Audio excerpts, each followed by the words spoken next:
আমি এই মামলাটা আসলে একেবারেই লাস্ট মোমেন্টে করেছি, এটা আমি কখনোই করতে চাইনি। এবং যখন দেখেছি যে কমিটমেন্টটা, তার প্রতিশ্রুতি এবং তার মা বাবার প্রতিশ্রুতি এবং সমস্ত কিছু, তারা একেবারেই আমাকে 4টা বছর, তারাও তো আমাকে ইউজ করেছে এত বছর। মামুনের 2021 সাল বা 20 সালের আপনারা ভিডিও দেখেছেন, মামুনের অবস্থান দেখেছেন, মামুনের পরিবারের অবস্থান দেখেছেন।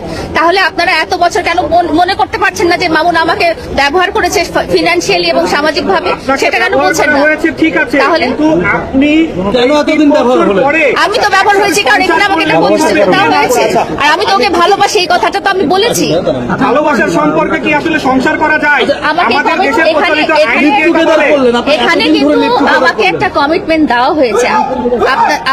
আপনাদেরকে যেটা বলেছি যে আমাদেরকে কমিটমেন্ট দেওয়া হয়েছে, এই কমিটমেন্টের জন্যই থাকা। এই কমিটমেন্ট না থাকলে কিন্তু এই মামলাটাও আসতো না।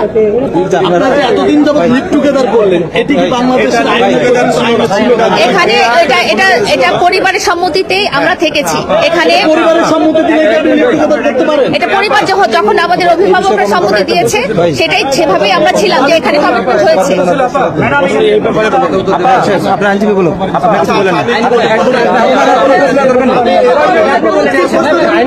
আইনগত প্রশ্ন থাকলে করেন, ব্যক্তিগত প্রশ্ন ব্যক্তিগত বিষয় নিয়ে তো মামলা ব্যক্তিগত নাই, করা কি ব্যক্তিগত বিষয়? আইনগত ব্যক্তিগত বিষয়, ব্যক্তিগত বিষয় আইনগত করার পরে ধর্ষণ মামলা করবেন, সেটা কি বৈধ? শেষ আমাদের আইনগত প্রশ্ন আছে। আচ্ছা আমি বলেন, আপনার তার সঙ্গে মানে স্বেচ্ছায় ছিলেন, তাহলে ধর্ষণ মামলা আসলো কেন? এখানে বললাম একটু ওনার আপনি অবান্তর প্রশ্ন করছেন, আমি কোথায় আপনার পার্সোনাল কোয়েশ্চেন করছেন?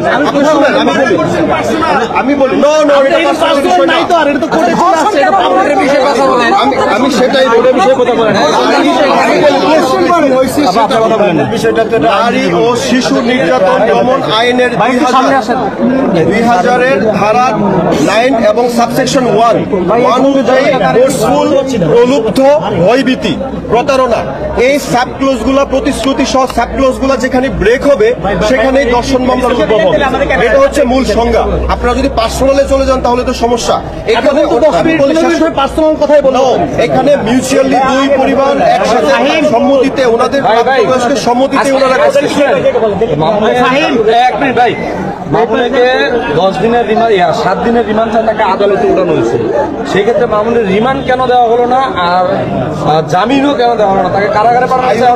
বাদী পক্ষ হিসেবে আপনারা কি দাবি করছেন? আমি বলি, বাদী পক্ষের আইনজীবী হিসেবে আয়ু সাহেব যে সাবমিশন দিয়েছিল যে ওনার যে টিকটক করে ওই এইরকম আর কার সাথে, মানে সুগার মাম্মি যেটা কি বলি আমরা, যদি আমরা এই শব্দটা ইউজ করি এখানে আপত্তিকর শব্দ, এরকম আর কার সাথে তাদের সম্পর্ক আছে এবং তাদের পিছনে কোনো গ্যাং আছে কিনা এটা জানার জন্য। কিন্তু বিজ্ঞ আদালত এই আয়ু সাহেবের বক্তব্য এবং আমরা বাদী আমাদের আইনজীবীদের বক্তব্য শুনে আসামিকে জিজ্ঞেস করেছে, আব্দুল্লাহ আল মামুন, প্রিন্স মামুনকে জিজ্ঞেস করেছে আপনারা কি একসাথে ছিলেন? উনি স্বীকার করেছে বিজ্ঞ আদালতে আমরা একসাথে ছিলাম। এই স্বীকারোক্তির ভিত্তিতে রিমান্ড আবেদন নামঞ্জুর করে এবং আমাদের শুনানি সন্তুষ্ট হয়ে বিজ্ঞ আদালত জামিন আবেদন নামঞ্জুর করে রেখে জেল হাজতে করে। তার মানে উনি যে আমাদের যে বাদী, ওনার সাথে যে অবৈধ সম্পর্ক করছে, এই বিষয়টা কি মামুন কি স্বীকার গেছে? অবৈধ সম্পর্কের বিষয় নাই এখানে।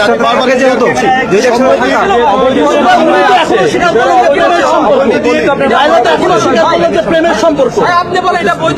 এটা তো ভাই দর্শন মামলা হয়েছে না, প্রেমের সম্পর্ক। দর্শন মামলা কি তাহলে কি মামুন কি স্বীকার করছে?